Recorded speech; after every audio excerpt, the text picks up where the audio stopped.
જે અમે અમારી લીગલ ટીમ દ્વારા ત્યાં વાંધા રજૂ કર્યા હતા, હવે એ મેજિસ્ટ્રેટ સાહેબે ગ્રાહ્ય નહીં રાખ્યા હોય ને એમના જામીન મંજૂર થયા છે, તો અમે હવે આગળની પ્રોસેસમાં અમે હાઈકોર્ટમાં જઈશું.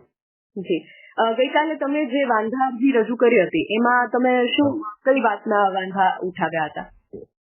એમાં જે માનો કે જે એસઆઈટી ની તપાસ ચાલુ છે, બરોબર, તો પછી એમાં અમુક કોઈ પંચપુરાવો હોય એમને ફોડવાની, દબાણ કરવાની અથવા ફરી વખત મારી ઉપર હુમલો કરવાની કોઈ કોશિશ કરે એવી મેં રજૂઆત કરી હતી. બરાબર. અને હવે આગળ તમે શું પગલાં લેશો? આગળ કાયદાકીય રીતે અમે હાઈકોર્ટની પડકારશું. જી. અને એસઆઈટી દ્વારા જે કામગીરી કરવામાં આવી રહી છે એને લઈને તમે શું કહેશો?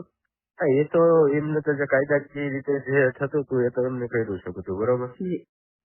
એમાં કઈ થોડું જતું બાકી હશે તો એ તો બધું પૂરું કરશે, પણ જે કરવાનું છે તો બધું એને કરી દીધું છે.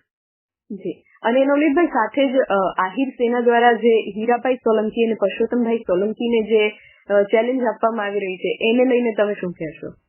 ના, એવું તો કઈ છે નહીં. કોઈ સમાજની થોડી લડાઈ છે, એક વ્યક્તિગત છે, બરોબર, કે એ લોકોએ આવું ખોટું કર્યું છે એટલે સમાજ મારી સાથે એવો છે છે, બરોબર. એવી કોઈ સમાજની લડાઈ નથી અમારે.